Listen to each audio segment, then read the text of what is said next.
Ladies and gentlemen. Ladies and gentlemen. Podcasting since 2005. You're listening to Gamertag Radio. With your host, podcaster Hall of Famer Danny Pena, the always opinionated Paris Lilly, and from outside of the norm, Peter Toledo. This is Gamertag Radio. Here we go. Welcome to Gamertag Radio, episode 636. Your host, Danny. And yes, we have the whole crew here. And this is perfect timing because of our 12th anniversary later this week. We have Peter in the house. Yo. What's going on, man? How's everything? I'm hopped up on pre-workout right now, so I'm full of energy and ready to get this thing going on. Let's kick this off. All right. And also we have Paris.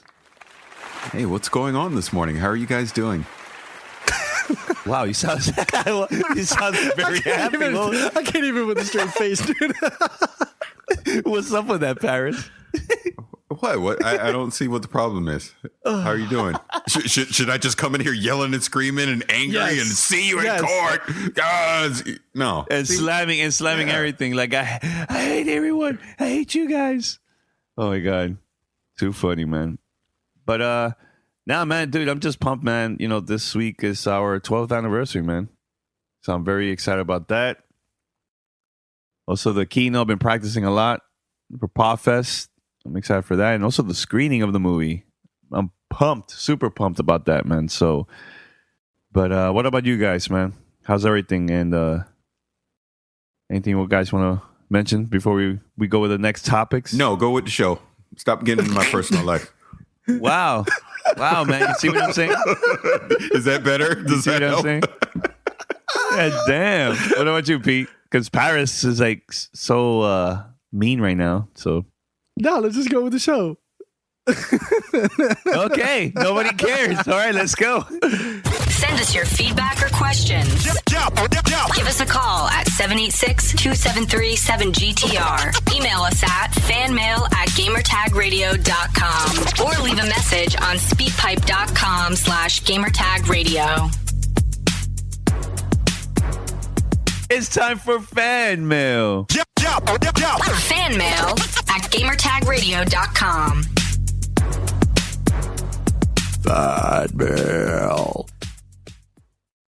Yeah, let's see. We have a couple emails here and voicemails. Let me look over here. He's not even ready for it. All right, here's the first one. Oh God, here we go.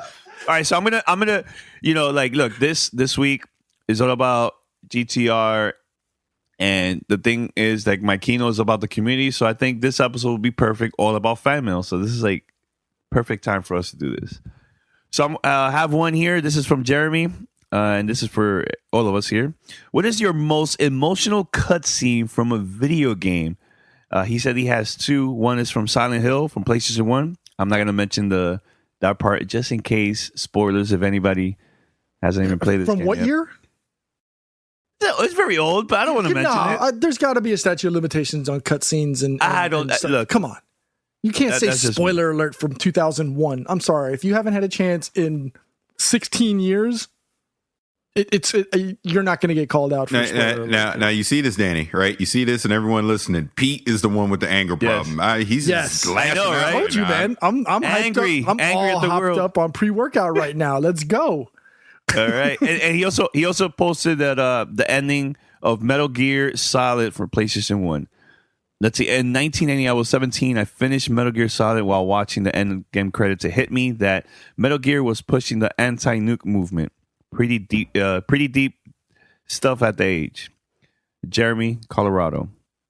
So any emotion, like the most emotional cutscene for you guys, it could be from back in the days, it could be current. Oh, easy. Season 1 Walking Dead, the finale, that last cutscene. Yes. Just, yeah. Oh, that's a good one. Every time. That's a good one. Get you every time. That's a really good one. But here's the thing too. It doesn't have to be a very emotional bad thing. It could be something that maybe got you like smiling, like, you know, emotions could be good or bad. Can I ask a question? Yeah. Why are you telling me how to feel? Maybe that's I like the sadness. Why are you telling me I got to be a happy thing? Yo, Paris my God, man.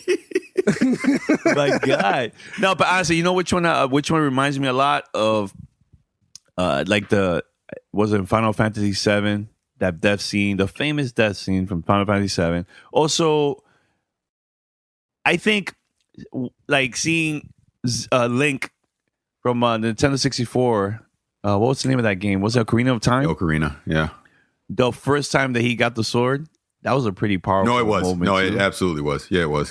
Very, very powerful. I'll take you one further on that one. That same game, for me anyways, the first time going to I think it was the Forest Temple, because that was the first temple that you get to in Ocarina of Time. Actually seeing that, like the entrance going in, I was like, oh my God, this, like the game, like in my head, it's like I couldn't comprehend that a game could have this level of like a dungeon or whatever. I didn't believe it. I was like, wow, this is the greatest game ever.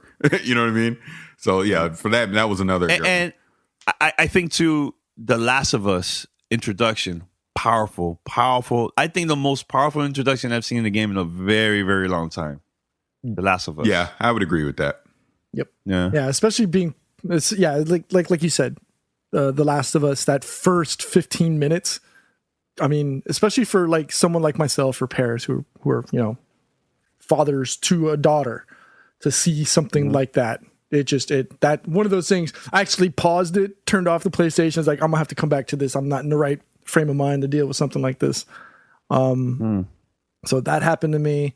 I want to say the end of BioShock Infinite, just because it was just like I wasn't expecting that. Mm-hmm. That's another one. God of War 3, the end of Helios, when he rips off the head, like it's like, damn. Oh, I that's a good one. Here's a good one. Okay. The major twist from Star Wars Knights of the Old Republic at the end. That I was like, Revan? Wow, it reminded me. The Revan part? Which one? Revan? Yes. It reminded me of Empire Strikes Back, like the ending of that movie. Like that crazy twist that nobody was expecting. That was powerful, I think, too. So, any other one, Pete? No, I know you were mentioning. No, you just cut me off. Well, yeah. If you cut him off, then he could finish. No, but I mean, it's a good question, and I'd like to hear what the rest of the community thinks of, what their most emotional or favorite cutscene is. Mm-hmm. It's a good, solid question to hear and listen. See what the community says. One last one for me, because this always just sticks in my head, Paris in his young gaming days, Super Mario Brothers 2, just that last thing where you see it was all just a dream for Mario, and then he wakes up, and then he kind of looks around for a second and then goes back to sleep. I always loved that. That was always just such a great final cutscene for me. Cool. All right, so Danny doesn't care. All right, let's go. Keep going. No, you know what it is. You know it is. You know it is with Mario too. Like I really don't. I never care about that game. This is not. See, he just. I know it's not. No, but that's what I'm saying. Why do you have to steer it? It's not about you, Danny. I'm just saying that I really didn't care much about that game, because after I finished it and I got to see that ending, I was like, I felt like I wasted my time. I don't know. That's maybe just my personal opinion. How Danny just took something about, what do you think about something, and he just flipped it back into, well, I don't care about it because I didn't like it. Whatever. You kind of asked me why. You asked me though, Paris. You asked me why I didn't like your negative comment at the end of what I said. That. Whatever. It's all good. Is there any other emails guys want to read? It's funny. I'm looking at my fan mail folder, and I've got like 1,234 fan mails saved up through the years. And like, I kind of like almost want to go back into the time machine and like scroll back to like, geez, and these are all from 2016, 2015. I kind of like want to go back in time to see like what some of our earlier questions were, just to, I think you should go for it. You know what? Go for it. That would be awesome. Some old school one. Yeah. So you guys keep going. Let me find a couple here, and then I'll go from there. So. All right. I got one here. All right. This one, and I hope I'm saying his name correctly. Yabsim? Is that right?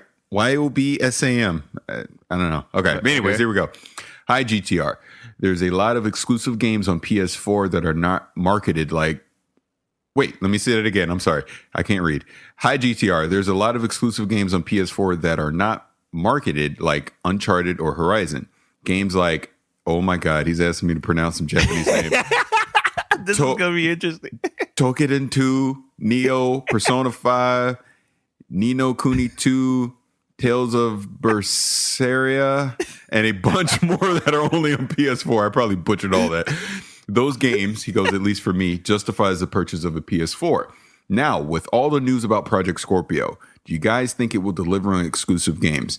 More Halo and more Gears of War just won't be enough. I'm still waiting on Cuphead, and there's not even a release window. 4 consoles, Danny's Dream, 6 teraflops, and not a lot of games.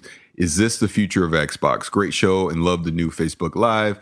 Yubsim from Puerto Rico. So I'm probably butchered your name, and I apologize for that. And I probably butchered the names of all these Japanese games, so I apologize for that too.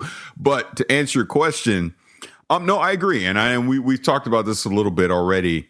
Microsoft needs some exclusive IPs to debut at E3. They need a release date for Crackdown 3 in the launch window. I'm assuming we'll have a Forza 7 that comes out at launch.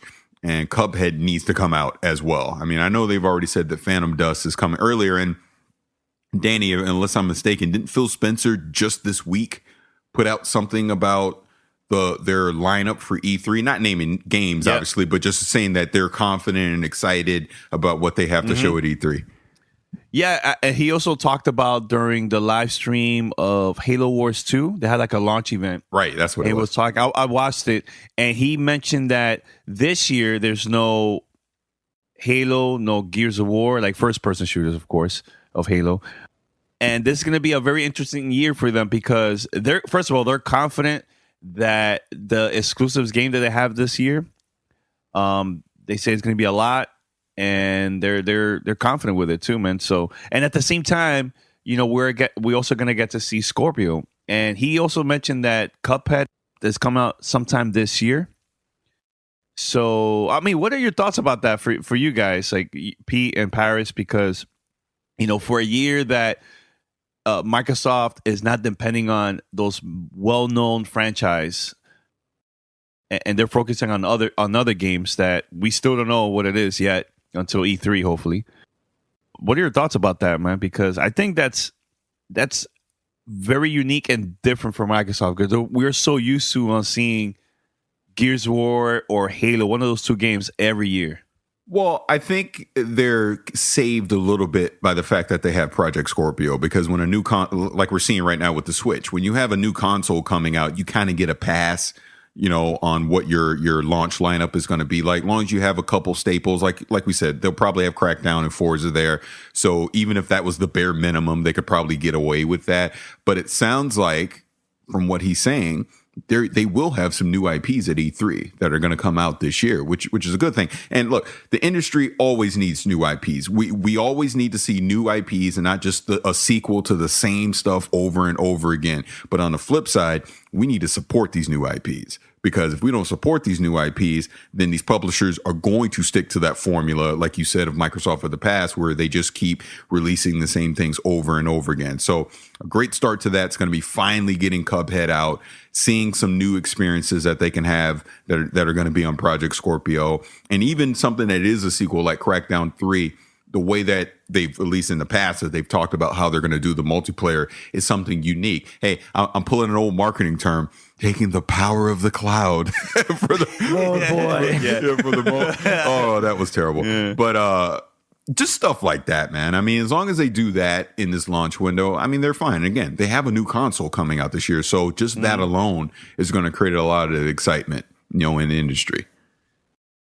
They're saying that Xbox One and Windows 10 will have more exclusive games in 2017 than in 2016. Is that a good thing or a bad thing? I mean, it's a good thing for Microsoft, I would say. Now, my question is, how many of those exclusive games are going to be actually pretty good? You know, because companies could release a bunch of exclusive games, but if they're not good, then, you know, so... We'll see. I hope it works out. I'm very excited to see this coming from them instead of, depending on just the popular games, and I would like to see that with more like with Sony and Nintendo too. So in the future. No, Pete, any feedback about this?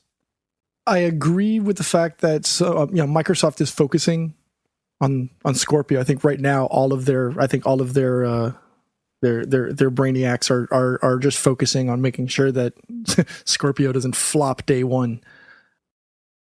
As far as major IPs and developers, it's hard. I think I may have brought this up a couple of weeks ago, where it's like winning the lottery. It's like trying to find that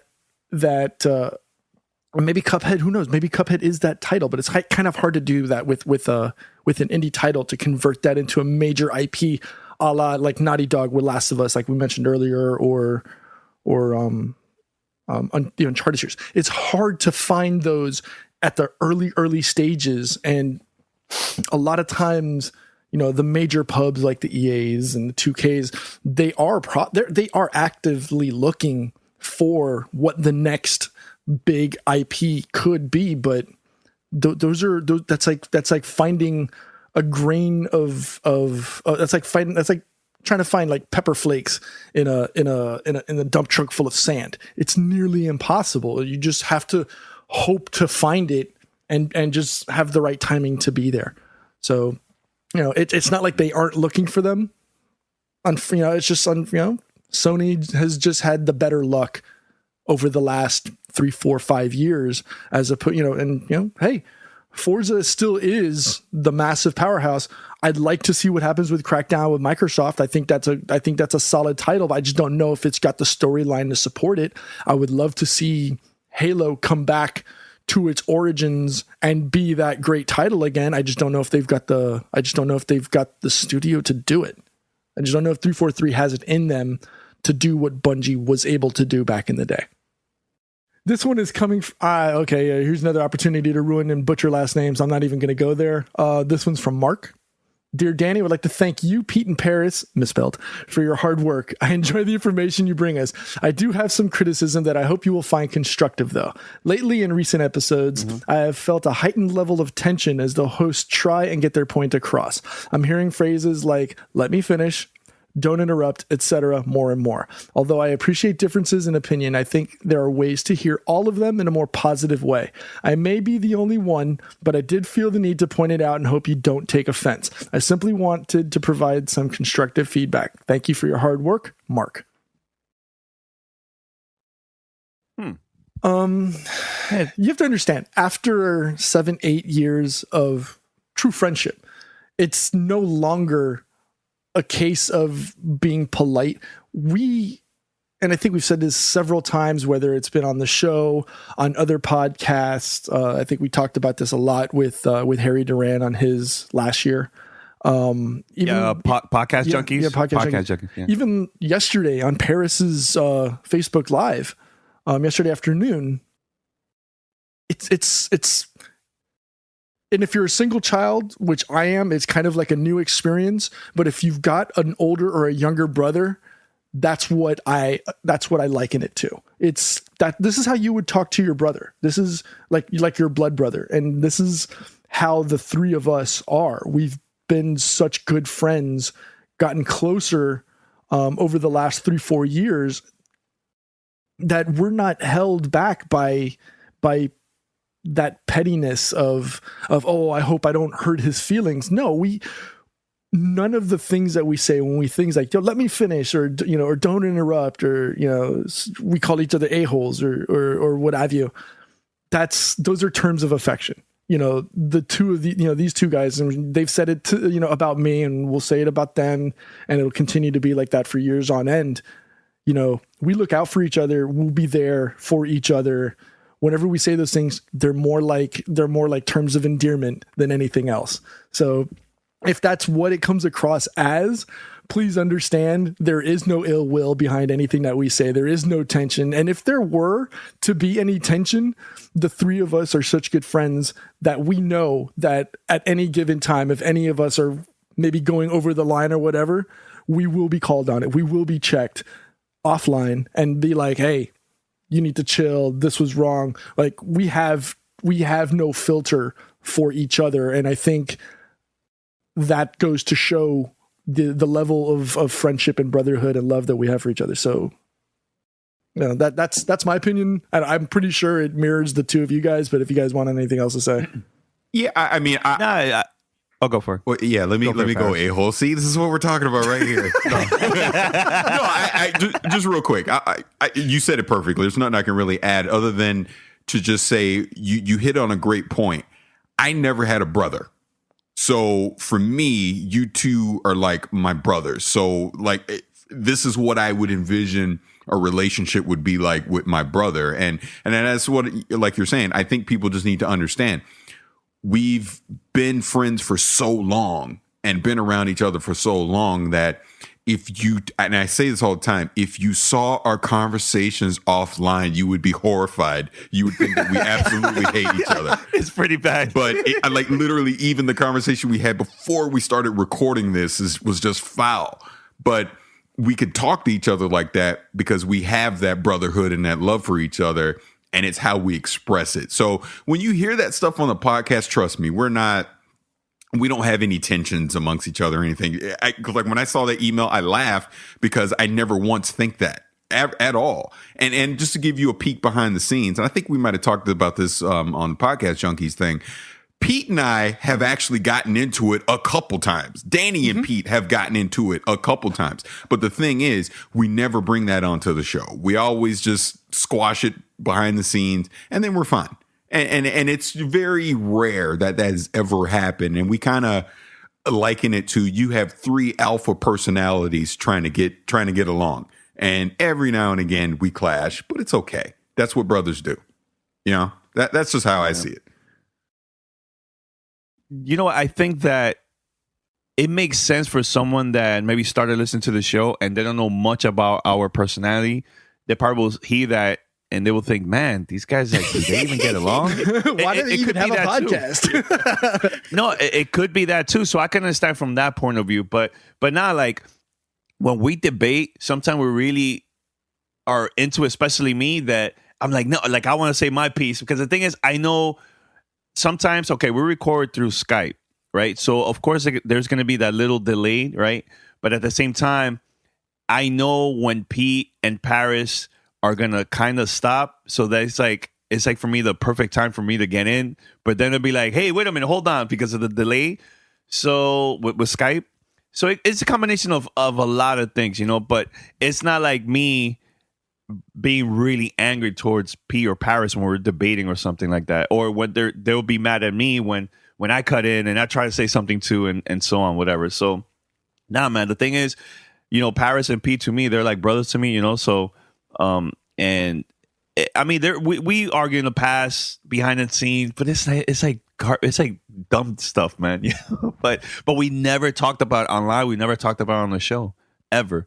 You know, but at the end of the day, they're brothers to me. They're family. So, you know, I hope we could do an interview like that in the future again, because I think that that Podcast Junkies interview was really, really good. That was like a very unique and different conversation coming from us, because we never talked about that before on a podcast. So if you're a new listener, go back to last year's E3 and look for that interview of Podcast Junkies. It was really, really good. Great conversation, man. So it talks a history about us and everything too. So, but yeah, I love getting Paris and Pete angry when I cut them off. You know, I think I speak for myself, but I think you actually genuinely enjoy it when you cut us off. I think he does too. No, but it's all love, man. It's all love. It's not like, you know, and honestly, when I edit the show and I hear that it's like too much, I sometimes I cut it off, because, you know, like me as a listener, I'm like, man, I don't know, it sounds kind of whack, so I'll take it off. Well, here's a classic example. Go to the blooper that you put at the end of last episode where you start reading this email, and I immediately I wasn't being polite about it or like, excuse me, Danny, I think you might have read that email already. And I was like, no, dude, hey, we already talked about this. What are you doing? Be quiet. You know what I mean? But that's just how we talk to each other. It's all good, man. It's all good. Yeah, it's cool, man.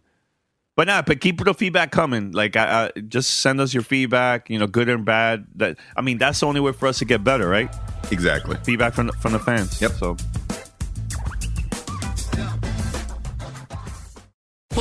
to Play It, a new podcast network featuring radio and TV personalities talking business, sports, tech, entertainment, and more. Play it at play.it.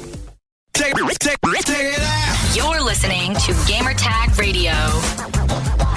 All right, before we continue with our fan mail episode, I would like to give a huge shout out to the whole EA Sports crew, Nicola and also Nicole and everybody else. They invited us to the FIFA 17 Ultimate Team Championship Regional Finals. The event happened here in Miami, Florida, and there was, I believe, 32 players from all over the Americas. They all flew over here to be part of this championship tournament. And I interviewed the finalists, both finalists, Fifa and also Lucas. So I'm going to play that interview later on. But first, I also got to see Peter Moore. He was there at the event. And also Ocho Cinco was there. Got to see him very quick and took a picture and stuff. I'm going to post it on gamertagradio.com. You can check it out and everything. So right now, I believe that was like the last region tournament. Then now they're going to go to the finals next. And that's in Berlin. That's in a couple of weeks. So much fun watching this live. And that was a pretty good crowd there. Hype, excited, screaming, cheering for both players. And it was cool. It was actually a lot of fun and got to meet a lot of the other players too that were part of the tournament. So yeah, we also came out on ESPN2. There was a lot of people that were hitting me up like, hey, I saw you on ESPN2. We came out during the event. I was in the background and stuff. So yeah, shout out to everybody got to see me there, man. But yeah, we're going to play the interview now. This is a very podcast exclusive interview with both finalists and also the champion, FIFA 13. I interviewed him too after the tournament and everything. So check it out. Only here on Gamer Tag Radio. Take it out. You're listening to Gamertag Radio. All right, so now we have here Lucas that also was part of the match. Congrats, that was a great match. So what was your strategy the first half? I noticed that you were really good with like the defense, but you were having issues with the offense-wise. What was like the lessons learned from that match? Ela viu que na primeira parte você fez muito boa defesa. Qual foi a lição para você na primeira parte do partido? Bom, é que eu foquei mais em marcar, no caso, para não sair tanto no jogo, porque eu saberia a qualidade que o Rafa tem. Mas acabei sofrendo os gols que eu não podia tomar, ainda mais em uma final. Mas agora é trabalhar e deixar isso não acontecer de novo. He said he knew the game of Rafa. He's very aggressive, so he gets focused on the defense, and he takes some goals that he couldn't have it. But now he's going to be focused and working on that. How was your experience overall here in the region finals? Como foi sua experiência de tudo aqui na final? Então, foi uma experiência única. Nunca tinha imaginado com isso, mas a gente sempre sonha. Mas a atmosfera, jogadores, torcida berrando, incentivando, telão, você lá, é uma coisa de outro mundo. Isso dá só ânimo e mais vontade de querer jogar isso. I never imagined that. We dream about it, but we never imagined it's going to be this. The crowd was amazing. People chanting my name, all the stage, all the experience was like incredible. I know your country is pretty proud, but now what's next for you now? What's next for you? What is a próxima coisa para você? Representar bem o Brasil no Berlim. Representar muito bem. Quem sabe, se Deus quiser, ser campeão de lá. He only think about representing Brazil good.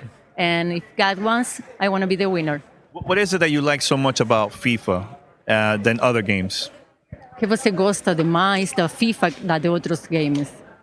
É que só o FIFA proporciona isso, entendeu? Os outros jogos estão, mas, nossa, FIFA... E desde pequeno, as outras pessoas jogavam os outros jogos, eu no futebol, indo sempre, até que chegou o dia. Eu tô aqui agora e só aproveitar o momento. He said, FIFA is FIFA. You know, all other games are good, but when FIFA comes, forget it. It's all about FIFA, so he loves it. My last question is, for those that are trying to be like you, be a pro player of FIFA, any advice, any tips you would give them? Qualquer conselho que você dá para outros caras que querem ser como você, jogadores profissionais da FIFA? Ah, sim, treinar bastante. Que nem eu.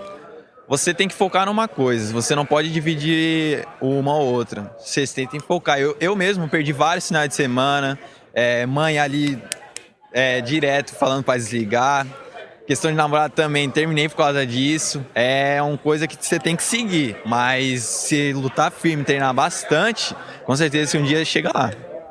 There's a lot of time, a lot of hours training. Even if your mother say to unplug, you just have to keep doing it. I don't have a girlfriend because of that. Because of the weekends, I keep training. But you have to be focused. If you want something, you just have to be focused and do the right thing. Just want to say congrats and great match, all right? Okay. Right, Thank you. All right, so we have here the FIFA 13, right? Regional champion of FIFA. So what's up, man? How you feeling right now, man? Feeling amazing. It's a dream to me to be here and playing off all these great players. And I did it. I make it. I won this championship among one of the best players in the world. So I'm coming back to Brazil with the title, and the people there will be happy, and the FIFA scene, I believe, will grow up right now. I know the first half was a little bit challenging, and then what was your strategy for the second half? For the second half or match? The match, yeah. For the second match, I changed formation. I was playing 4-4-2 square, the most OP formation in FIFA 17, in my opinion. But I saw in the first game that he was using a lot his wingers, Messi and Ronaldo, and was taking one-on-one Messi against Walker and Ronaldo against Marcelo, and I was losing this side of the match. I was crossing a lot of balls in my area, almost made a lot of goals.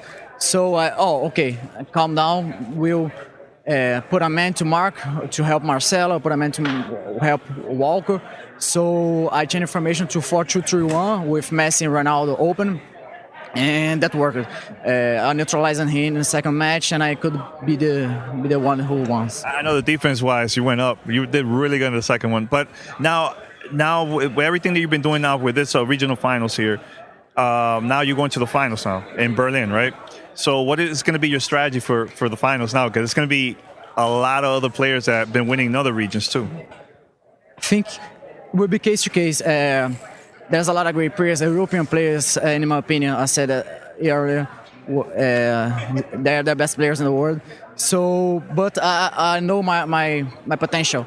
I already played twice in third now in international tournaments, and I can make it.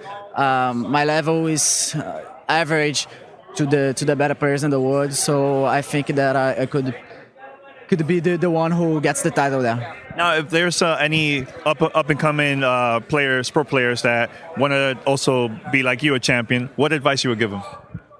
I said earlier, believe that FIFA must be very frustrating. At sometimes you get losses that you don't expect. You get losses that you don't deserve. You played better, but you lost. So believe and keep doing the hard work. That the time will come at one time, and will be the moment that you get the champion. You'll be the champion. Right, but thanks a lot, man. Congrats once again. Thanks you. Bye-bye. Welcome to Play It, a new podcast network featuring radio and TV personalities talking business, sports, tech, entertainment, and more. Play it at play.it. Take it out. You're listening to Gamertag Radio. All right, so I'm going to play a voicemail. This is from Keon. Keon, I want to say to Keon, man, thank you, man. Thanks for calling us all the time, man. And always supporting us. And he listens to the show every time he's driving around while working and stuff. So shout out to him and everybody else too that listens to the show while working and stuff. So, and calls to the show. All right, so let's play this voicemail from Keon. Hey, what's going on, Gamertag Radio? I hope all is well. This is Keon calling from Baltimore. Just wanted to comment very quickly on the the E3 talk that you guys had. By the way, it was an excellent conversation.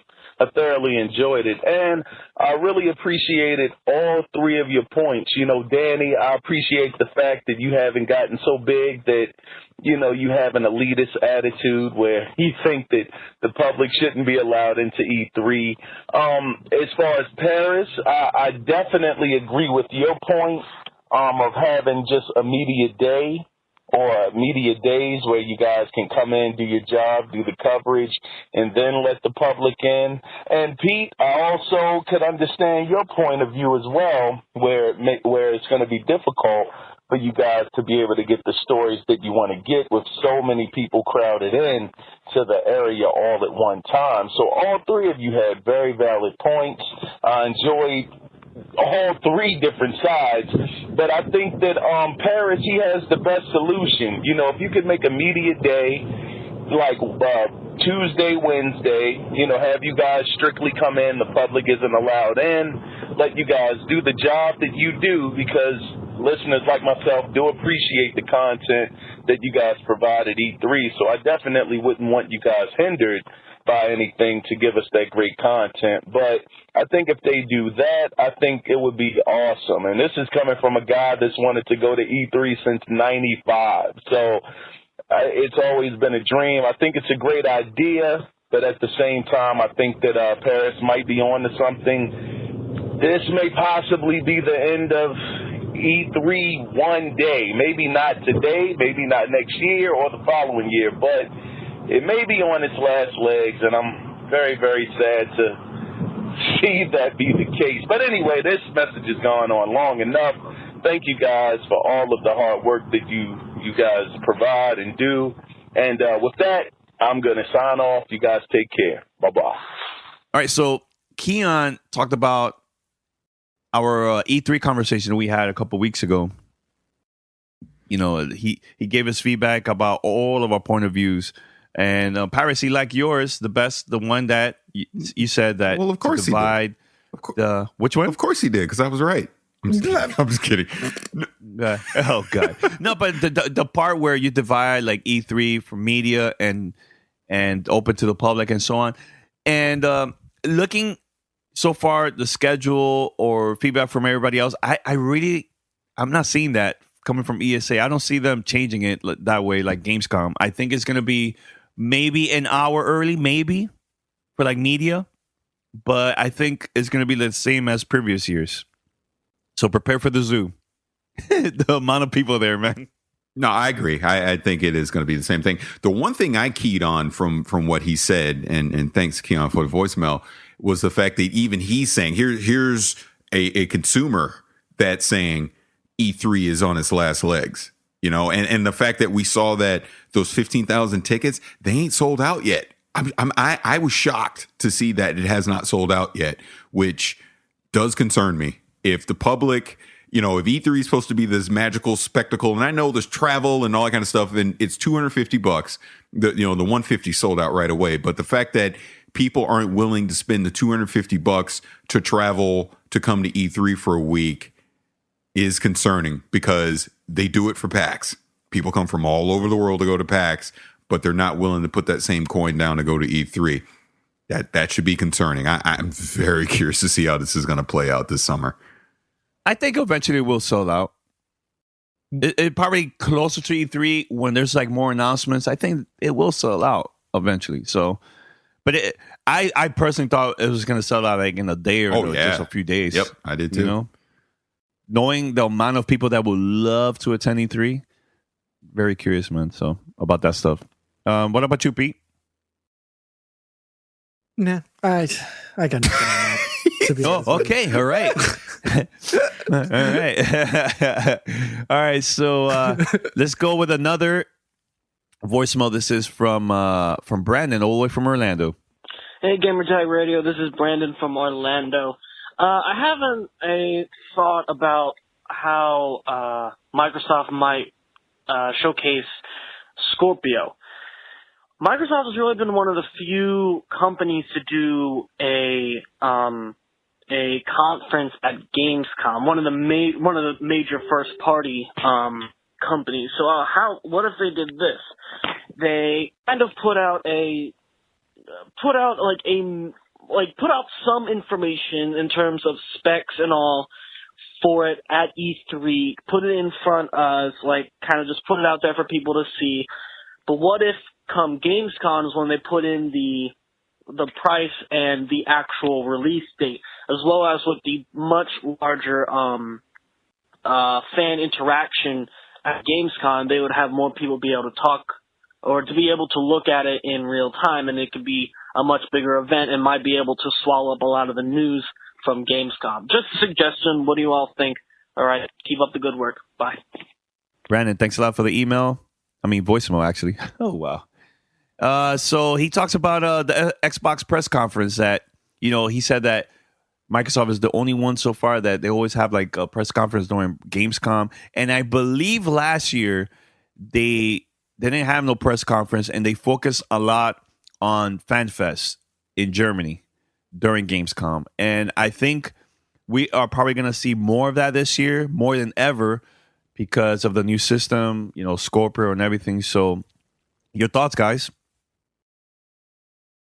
I think right now Scorpio is their main focus.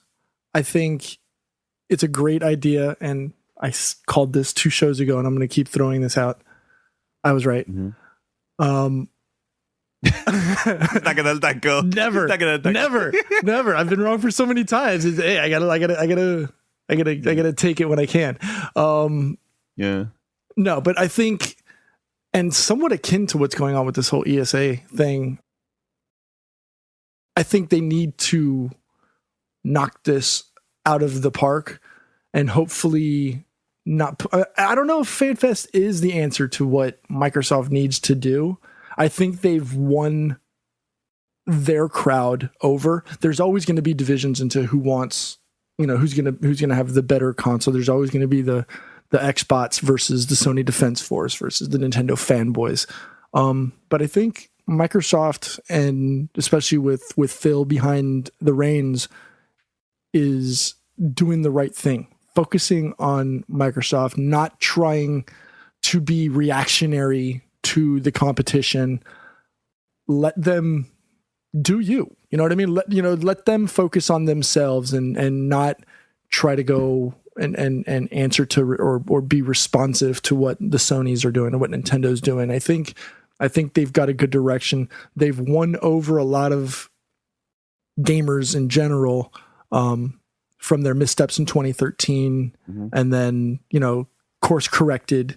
And honestly, just keep doing what they're doing. Let them focus on what they're doing. I hope Scorpio is a success for them because, they've got a lot of hopes pinned on it. And if it doesn't, it's not going to be good. I mean, we all seen what's happened with Nintendo, and this potentially could be, they've got a lot riding on Switch. So we'll see what happens. I was reading the MPDs from last month.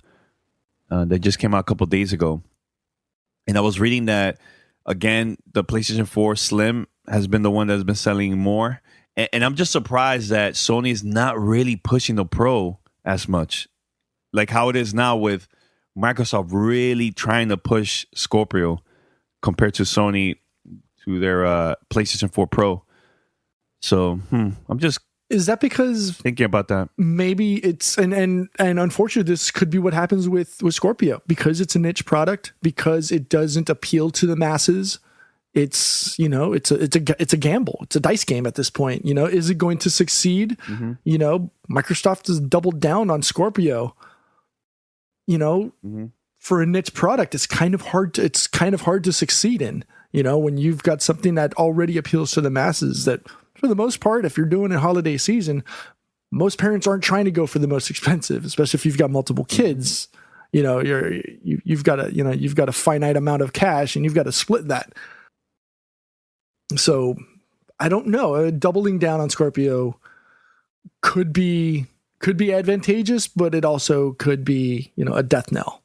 I'm not saying that Microsoft is going to go belly up as a result, but it could hurt more. It could hinder more than help. I don't say it that way, but okay. Yeah, I disagree on that. That's fine. Yeah.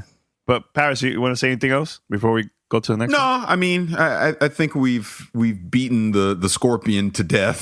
So Scorpion. So we don't need to keep going over and on again. One thing I do want to bring up before we move on, before I forget, is my Switch proclamation, because I've not officially said. I said it on Facebook Live a couple times, but I want to say it on the podcast. So here's where I am with the Nintendo Switch. I'm starting to come around to the Switch and its long-term potential and all that great stuff. So make it short and sweet. Here's what I plan to do. When you get the Switch, when Mandy gets the Switch, and you guys get a chance to play through Zelda and all that, I'm going to come to both of you and ask you your opinion. Should I go ahead and get a Switch for Zelda? And depending on what Mandy says, more so than you, wow, I may get a Switch after I beat Mass Effect. I may get one that soon. So it could be as early as into April, maybe beginning of May. I might go get a Switch, depending on what you guys say. Because I've decided I'm not going to get Zelda on the Wii U at all. I'm just going to pass on that. Because look, the definitive version is going to be the Switch. I'm convinced of that. So either I wait it out until more games are announced until the holiday, or I might jump on it earlier and just get it for Zelda. But I'm just saying that on wax, putting my name on it, that depending on what Mandy says, 75% of what Mandy says, 25% for you. I'll consider your opinion a little bit, but mostly what Mandy says will determine if I get a Switch. I think we would call this in the chat. We would call this the moonwalk. Moonwalk, yeah. Basically. It's not so much a moonwalk because it's not like I'm panicking and running to go camp out at Best Buy on March 3rd. I mean, I'm still not getting it at launch. I mean, it's still going to be a few months after launch, so that, I mean, all jokes aside, so I can get your opinion, Danny, get Mandy's opinion, and see what people are saying that have hands-on with it, and obviously that kind of stuff. See what the battery life is like, and if it's all positive stuff, man, screw it. I'll go get one a few months from now. And honestly, when we go to E3, we're gonna see a lot of people with a Switch walking around, laying back, waiting for like their appointments and stuff. Maybe I could see that. Is Mario Kart out by E3? I haven't looked at the way before. Yeah, okay. It comes out in May. Okay, because that could be a big one. If there's that whole local multiplayer stuff, I could definitely see a lot of people challenging each other in Mario Kart while they're waiting in line. Yeah. April 28th. Imagine April. So May is probably Splatoon, right? God, my God, I can't even pronounce it. Splatoon, right? Isn't that in May? I think that I know May is another big game for them. I just can't remember. I don't know. Have they put a hard date on that? Yeah, well, they haven't really did. I think they mentioned that's the thing. Month. They just said 2017. I don't. Everything I'm looking, or maybe March. Oh wait, no. There's a demo of Splatoon 2 coming in March, but I don't think like there's a beta. Yeah, but I don't think there's any details on the actual launch date. They may have said summer. Summer, which I think is coming out before E3. So I don't know. I think that it's going to be a very interesting time attending all these events like PAX and E3 and Gamescom, maybe Tokyo Game Show. We're going to see a lot of the gamers playing the Nintendo Switch at all these events, or maybe at airports and so on. Like when I travel and I'll take my 3DS and I have my Street Pass on, I'll get a lot of people that I met probably walking by around the airport, and they'll come up to my accounts, and like their characters will eventually end up inside my account and everything. So it's cool. I can't wait. I can't wait to see that, man, for the whole Nintendo Switch. Even the Nintendo site says summer 2017. So yeah, I think it's coming out before E3. That's my personal opinion. We'll see. Oh, and then also just to throw in, because there's that that video unboxing that's making the rounds right now, and someone's showing off the UI menu and all that. Nintendo has confirmed the reason that person got it early is because it was stolen. Because a lot of media and press have starting to get early hardware. So however this dude got it, they're saying it was stolen. This wasn't like Amazon accidentally shipped it to him. This is kind of like when people got that PS4 Slim early. There was a couple unboxings. It's very similar where, it wasn't just that a retailer made a mistake. This was more nefarious. But it was cool to see the UI to it. I mean, it looks like a classic Nintendo UI. You know what I mean? So, I mean, like I said, I think the system's going to be fine. I just want to see more games with it. That's my main. Was there anything? Was there anything from that video that got your attention, Paris? No, I mean, none of it like really surprised me. Like I said, it just looked like typical Nintendo to me. I mean, there wasn't like some revolutionary thing that they were doing that I was shocked to see. I mean, it looked, I don't want to say it looked very much like the Wii U. It kind of looked like an upgraded Wii U UI, if anything, you know? So it looks good. I like that you can toggle the settings when it's in TV mode and things like that. You know, say anyone, you can go out there on YouTube and find the video and see it for yourself. But, yeah, it's going to be an interesting little product. Like I said, depending on what Mandy says, not so much you. I might get it early. I'm not giving you no feedback. I'm like, don't worry about it. Do your research. Awesome. Pete, I know you were searching for some old emails. Is there any old email that you would like to find? Yeah, actually. This one was from May 5th, 2013. Nicole asked, what was the worst game of this generation? And I think that's a question that could probably apply to anything. And since back then, there wasn't as many games, but I'd like to see what you guys thought. What is the worst game of this generation as it stands? Halo 5. You're exaggerating. My God. No, I'm not. No, I'm not. Okay, again, Danny, my opinion. You can't argue my opinion. Who are you, the dude, Nintendo I have dude? to defend it. I have to defend it, man. No, you know why? Because I can understand the campaign. Not everybody's going to like it, but multiplayer is spot on, man. So to me, again, Paris, my opinion too, I think that when it's overall the whole package, that's when I will say, yeah, that could be the worst game ever. But not just because the campaign sucked and the multiplayer was great. Yeah, but that's, again, it's your opinion, but it's kind of hard to give a successful grade to a game if only part of it is good. Exactly. That's 50%. That's an F. Yeah. I don't know. I think it still goes to Vapor Man Sky. No Man's Sky, I'm sorry. They lost a lot of people with all of the hype.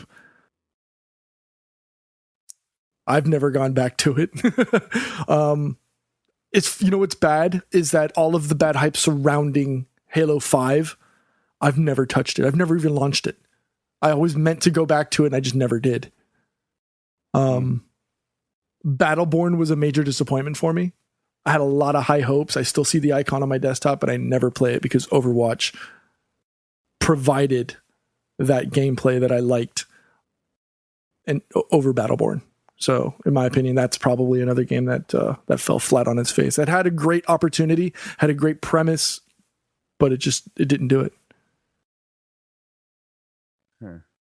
I'll tell you this, I won't say the worst game ever, but maybe like the most disappointing to me this so far, like recent, has to be ReCore, in my opinion. My God, the loading time of that game, woo, it's so bad. Really bad. But great concept and everything. It was just like, I don't know, that loading thing would just killed it for me, man. I can't deal with that. In 2017, 2016, whatever, it was just too slow. And you know, I just had a hard time playing that game because of that. So, anything else? That's all I could really find. There's a lot of emails in there. It's really hard to go through them all. I may just do that. Just go back and forth, just like every once in a while, pull out an old email from the past and throw it in. Yeah, old school email. Yeah. Well, I got one more thing to throw in before we get out of here. Mass Effect Andromeda. That's what I wanted to see. That weapons and skill set video that they put out a few days ago. That's what I wanted to see from EA and BioWare. That has me reinvigorated to say, okay, I'm keeping my pre-order. You know what I mean? No, it looked good. It looked really good. That's the kind of stuff. I mean, graphically, it looked amazing. It looked fantastic. I can't wait to play it on my PC.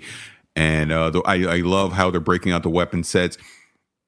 I'm starting to understand now why they're not locking you down into a specific class. They're basically letting you choose the skills that you want, which is a good thing, obviously. So, I mean, they have more videos, and obviously we're going to see more previews and things come out here in the next month or so. So, yeah, I'm starting to get excited for it, man. I am curious to see what they're going to do with multiplayer. I mean, multiplayer isn't why I'm picking up Mass Effect, but it'd be a nice bonus to see what they do with it. But what they showed in that 5-minute video is all my complaints have been answered as far as lack of information, because that's the kind of stuff I wanted. So if anything, it looks like what EA's plan has been with the marketing of this is to just cram everything into the final month and have a big push it towards the end versus the slow, long burn, I guess. Yeah, very cool. I really enjoyed that video, the gameplay series. I think that was only part 1, so they're gonna be uploading like a lot of those videos. Yep. Closer to from now to launch, closer to launch. And later this week is also the open beta for Ghost Recon Wildlands, which I'm very excited to see, like the gamers that never try the closed beta. This one is going to be a time for you to play Ghost Recon now before it comes out. So I'm very excited about that. Are you going to play it? Yeah, why not? I'll try it. Definitely. If it's the same one, I don't know if I want to, because I don't want to get burnt out before the game launches. So I am, because this time I'm going to play it on the PC. I played on PS4 last time. I'm going to go PC this time and just check that out. Because this close to launch, let's put it this way, the PC version, this close to launch, if it's having technical issues still, that's going to be a problem at launch. Just there's no way around it. You know what I mean? So I want to check that out, because I'm still split. Do I want to go PC initially, or do I want to go PS4? I was thinking PS4 because I would play with my son, but with the language and everything in it, I'm not going to let my son play it. So that's off the table. Mm-hmm. I wish there was like a filter to take that out, like how it is with Gears of War. Yep. There might be. That would have been cool. There might be. We just don't know if it's even available or if it's even an option. Yeah, I gotta dig deep into that and figure that out. Which, by the way, speaking of my son, I was already a grumpy old man. I'm officially just an old man. I can't beat my son in NBA 2K17. I can't beat him no more. and drop the controller, Paris. He literally trash talked me, and I was helpless to do anything about it. I was just, yeah, you got me. Love it. That's awesome. Yeah. That's awesome, man. Shout out to him, man. All right, so we're going to wrap it up. But before we do that, anything else you guys want to say? It's our 12th anniversary. I know Thursday I'm going to be releasing like an old presentation of mine about like the history about GTR and everything. So we're not going to record anything this week until after Podfest. We'll probably have something and stuff. But anything you want to say before the 12th anniversary of GTR? Actually, I had one more email from the fans that I wanted to read. This one comes from Ryan. Paris and Pete, This is a non-gaming question. I'm a longtime listener of the podcast and often hear the two of you briefly bring up careers in IT from here in St. Petersburg. Oh, see, you got another friend in St. Pete, Paris. First, a little background. I am currently stationed in MacDill Air Force Base, and I am a network infrastructure guy by trade. I have 14 years of experience and a few certs to include a CCNA, routing and switching. I'm working on my CCNP and will complete a CISSP as soon as time permits. Question time. What do each of you do in the industry? How is the job market here in Tampa, St. Pete, and where do you see IT heading in the next 5 years? I have 6 years until I go back to the private sector. Thanks, and keep up the great work with Godfrey. Well, thank you for the email. Yeah, Paris, do you want to go, or I can start it off? I love how he reads the email and doesn't just answer the question since he was talking to you. You put it all on me. Well, Thanks, it's because you put it to both of us. And if you got there stuck in your old man state trying to think of words, I'll just go ahead and start up then. First of all, no, thank you for the email. I have not lived in Tampa, St. Pete area in 30 years at this point. So I would be a bad person to answer the job market question there. But what do I do? I'm a network security engineer. I've been doing that now. We're in 2017. I've been doing that now for about 12 years. And I have various certs in the security side. And he was talking about network infrastructure. That's kind of where I started. So, I mean, perimeter defense is kind of my specialty, but I've been with my new position, I've had to learn a lot with compliance and getting all those certs, and it's just a mess. And I'm becoming more of a manager than I'm an engineer, which kind of bothers me. And I know, Pete, you know that pain, but yeah, I mean, I love my job. I mean, it's fun. It's fun to problem solve, and I want to get more into intrusion detection. I mean, that's just kind of been the thing that I've loved to do over the past few years, and I'm still chasing some certs on that side. But with more responsibility comes less time to actually get hands-on with things. And again, Pete, I know you know my pain on that. So that's just kind of where I am right now. But again, I'm old, so it's time for the young people to come in and do all the actual work. I just tell them what to do. That's basically where I am in my career. Pretty much. I started in IT back in '97, so this is actually my 28th year in IT. Started off as just a desktop, help desk guy, up the ranks through system administration. Up until about 2 years ago, I was a senior network engineer with a primary focus or primary competency in Cisco voice. So I was the guy setting up, phone systems and voicemail and contact centers. Over the last 2 years, I've started to do the transition from senior network engineer to support manager, and now I'm the director of IT for a finance company. And like Paris said, it's an interesting dynamic to see how you're more or less no longer the hands-on person, and you become a herder of cats. And I've become, unfortunately, the one thing that I hate the most, which is the checkbox coordinator, making sure that people are doing their jobs, making sure that the business is getting what they need. So that's pretty much where we go. And your other question was, where do you see IT heading in the next 5 years? I think we're going to see a lot more of the Parises in the industry. It's really necessary. Security has become that next level niche opportunity, especially in IT, with as many things going towards the internet.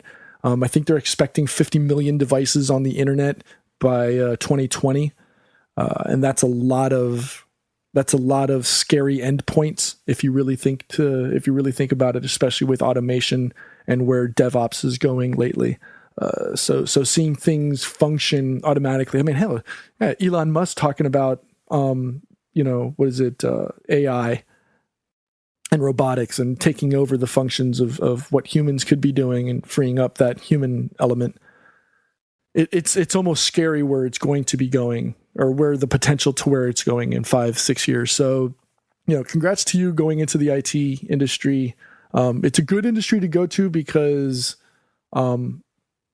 unlike the early 2000s where everybody was, everybody was trying to get in because they thought it was a lot of money. We're seeing a lot of younger, fresher talent coming into the field with a different mindset, and I think that's what IT needs, as well as up in the top level. It does seem to be a little top heavy, but I think the progressive, forward thinking mentality is starting to take over those that were staunchly stuck in the ways of old for IT. And I think I think we're headed in a good direction.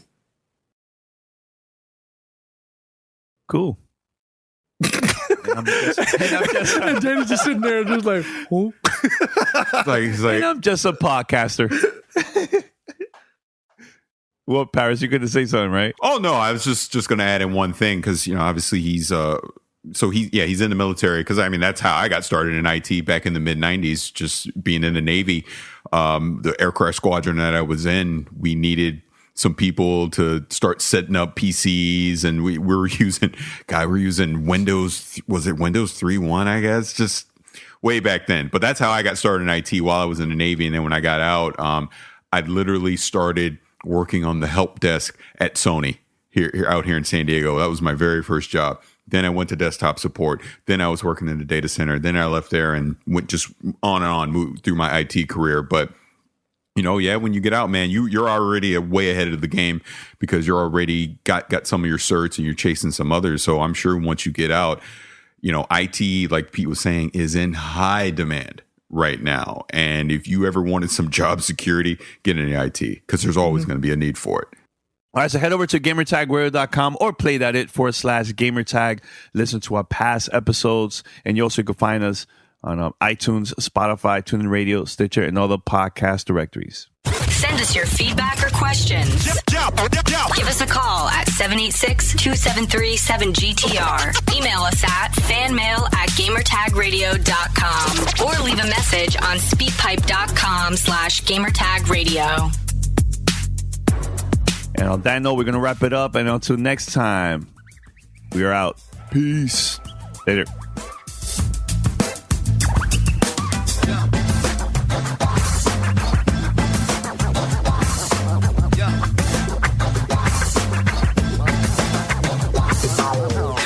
Thanks for listening to Gamertag Radio. Be sure to like us on Facebook and follow us on Twitter.